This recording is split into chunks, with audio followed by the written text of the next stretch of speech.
सबसे पहले क्वेश्चन समझ लेते हैं। तो ये लॉग है, लॉग के आगे 2 टू दी पावर n है और नीचे n to the power n है। इस तरीके के क्वेश्चन होते हैं। तो उसके अभिसारी और अपसारी पता होने के लिए हम डीएलएम्बर्ट टेस्ट करते हैं। उसको क्या बोला जाता है? Ratio test. एक सेकंड पहले ले लेते हैं। Ratio test. इस रेशियो टेस्ट को डीएलएम्बर्ट टेस्ट बोलते हैं। डीएलएम्बर्ट, ठीक है। डीएलएम्बर्ट टेस्ट क्या है मैं बताता हूँ, पहले एक बात समझ लीजिए। एन एक टर्म होती है, एन यही होता है जो लिखा हुआ है, ठीक। तो ये लॉग 2 की पावर n अपॉन n की पावर n है, ठीक। और an+1 निकालते हैं हम डीएलएम्बर्ट टेस्ट में। an+1 क्या होता है? जहां n है वहां हम n+1 रखते हैं, ठीक है। तो ये n+1 की पावर क्या हो गया? n+1। उसके बाद रेशियो निकालते हैं। ये काय के बराबर होगा? देखो लॉग में यहाँ जो पावर होती है वो आगे आ जाती है, ये लॉग के रूल्स होते हैं। n log 2 हो जाएगा, जो 2 के ऊपर थी वो इधर, नीचे क्या आ गया? n की पावर है। ये ऐसे ही सेम यहाँ पे n+1 आगे आ जाएगा और ये बचा log 2। इसके बाद ये n+1 की पावर क्या हो गया? n+1। अब ये रेशियो निकालते हैं, an+1 अपॉन an कितना आ रहा है, ठीक है। तो n+1 log 2 n+1 की पावर n+1, इसका डिवाइड जाएगा। जब इसका डिवाइड जाएगा तो डिनोमिनेटर ऊपर चला जाएगा और न्यूमरेटर नीचे आ जाएगा, ठीक है। इसके बाद n+1 से ये कटेगा नीचे वाला, n+1 की पावर n बार, log 2 से log 2 कटेगा, ठीक है।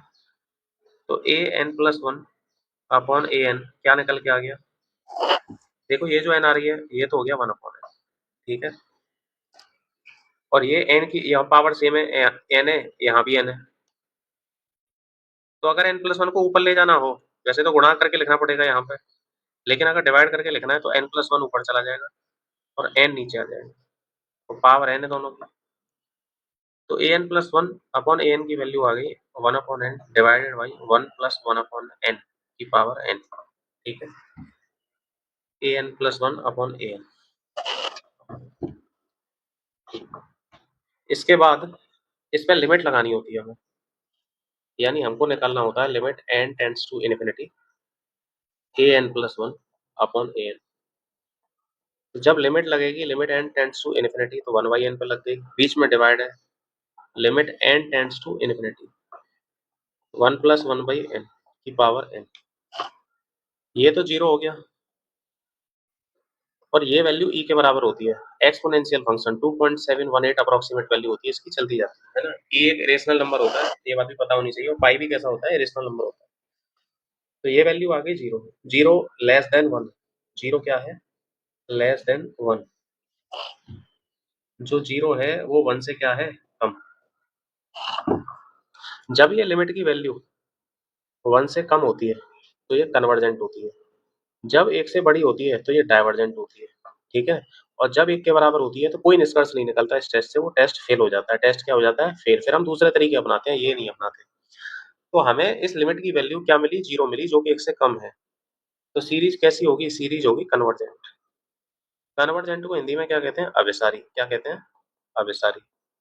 तो आंसर क्या हो गया भाई? ऑप्शन 1 आंसर हो गया। ऑप्शन 1 आंसर हो गया। इसके बाद एक क्वेश्चन और ले रखा होगा रीजनिंग का। हाँ, ये वाला, ये भी अच्छा क्वेश्चन है। एक कंपनी की 4 शाखाएं एम एन ओ पी स्थित हैं। एम एन के उत्तर में 4 किलोमीटर है। देखो अगर एम यहाँ है, एन यहाँ पे है, तो ये डिस्टेंस 4 किलोमीटर है, ऐसा दे रखा है। इसके बाद पी ओ के दक्षिण में 2 किलोमीटर की दूरी पर है। तो पी और ओ तो अभी उसके बारे में कुछ पता ही नहीं है हमें। ये बोला गया है कि एन ओ से 1 किलोमीटर दक्षिण पूर्व में। तो देखो दक्षिण पूर्व की डायरेक्शन कौन सी होती है, यहाँ समझ लीजिए। ये देखो नॉर्थ है, ये साउथ है, और ये वेस्ट है, ये ईस्ट है, तो ये साउथ ईस्ट है ना। यानी अगर ओ से 1 किलोमीटर दक्षिण पूर्व, अगर ओ यहाँ पे है तो एन कहाँ होगा? यहाँ। यानी ऐसा डायग्राम बनेगा। तो ये वाली जो लाइन है एन से ओ, ये ऐसे बना लेनी है आप। एन से ओ बना ली हमने। और ये डिस्टेंस कितनी है? 1 किलोमीटर। कितनी है? 1 किलोमीटर। आगे कह रहा है पी ओ के दक्षिण में 2 किलोमीटर की दूरी पर है। PO के दक्षिण में, अब जैसे दक्षिण में तो यहाँ साउथ नीचे जाते हैं, नीचे की ओर। PO के दक्षिण में 2 किलोमीटर है, तो 2 किलोमीटर कौन हो गया? P यहाँ पे। अब वो कह रहा है M और P के बीच की दूरी बताओ, तो अपने को ये M और P देखो, ये टिक टिक टिक बनाया मैंने, टिक टिक टिक टिक, ये 90 डिग्री एंगल है। अगर आपको MP निकालना है तो इस पॉइंट को मैं नाम दे देता हूँ B।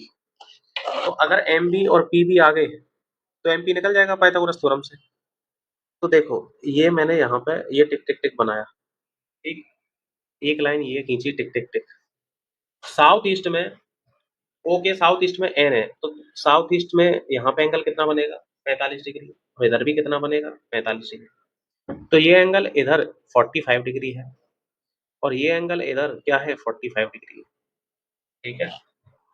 ये एंगल 90 है, अगर ये 45 डिग्री है तो ये वाला एंगल भी कितना होगा? 45 डिग्री। यानी ये दोनों साइड बराबर हो गए, ठीक है। और ये हाइपोटेनियस 1 किलोमीटर दे रखा था, यानी ON की वैल्यू कितनी दे रखी है? 1 किलोमीटर।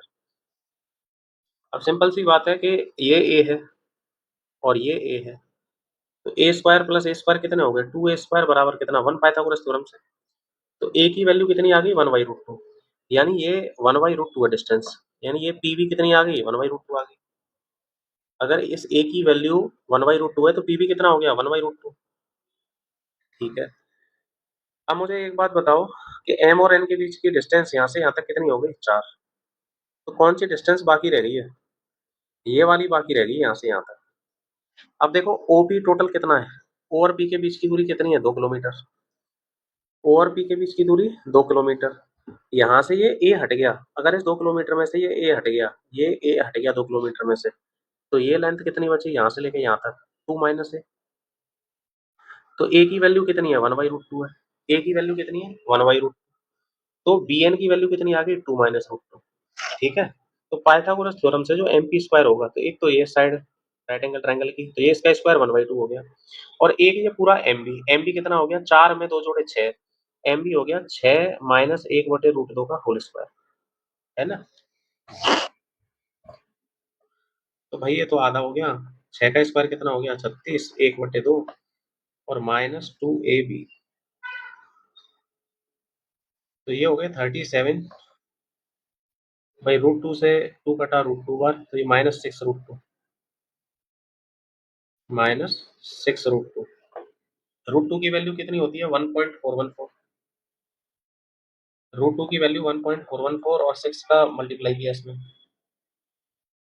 तो 14 छिंगे 84 हो गए, 14 छिंगे वापस से 84, तो ये हो गया 8.484। और 37 में से 8 गए तो कितने बचे? 29, है ना। और 29 में से 0.4 गए तो ये 28 पॉइंट कुछ बचेगा। तो MP की वैल्यू कितनी आ जाएगी? इसके ऊपर रूट आ जाएगा, ये जो स्क्वायर गिरेगा। तो √28 के आसपास कौन सा है? √28 के आसपास कौन सा है? देखो 53 का स्क्वायर कितना होता है? 2809 होता है। 53 का स्क्वायर आपको याद होना चाहिए। 53 का स्क्वायर कितना होता है? 2809। मैं आपको लॉजिक बता देता हूँ, जो 51 से लेके 59 तक के स्क्वायर होते हैं वो जल्दी कैसे निकलते हैं। जैसे ये एक है ना, इस एक को आप 25 जोड़ दो, इसमें 25 जोड़ा कितना हो गया? 26। और एक का स्क्वायर लिख दो 2601। अगर आपको 52 का स्क्वायर निकालना है तो इस दो में 25 जोड़ दो, 25 ही जोड़ना होता है आखिरी अंक में, तो ये 27 हो गया। 2 का स्क्वायर कितना हो गया? 4। स्क्वायर को 2 डिजिट फॉर्मेट में लिखना है। 53 का स्क्वायर निकालना हुआ तो क्या हो जाएगा? 25 में 3 जोड़े कितना? 28। तो 3 का स्क्वायर कितना हो गया? 09। सिंपल सी बात है। तो 28 का रूट इसके पास है बिल्कुल 5.3 के, तो अपना आंसर क्या हो जाएगा भाई? 5.3। अगर तुम्हें डाउट है, तुम्हें ये लग रहा है कि उपरोक्त में से कोई नहीं, ये भी हो सकता है ऑप्शन, जो कि अभी